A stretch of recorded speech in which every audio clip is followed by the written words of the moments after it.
កាសធាតុក្តៅខ្លាំងពេកបងប្អូននេះសំបីតាគូខ្ញុំក៏វាក្តៅរ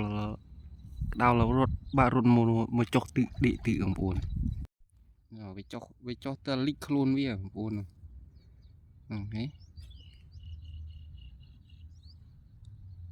ចុះទឹកស្រះចុះទៅលិចខ្លួនវាឯងហើយជប់ចុះ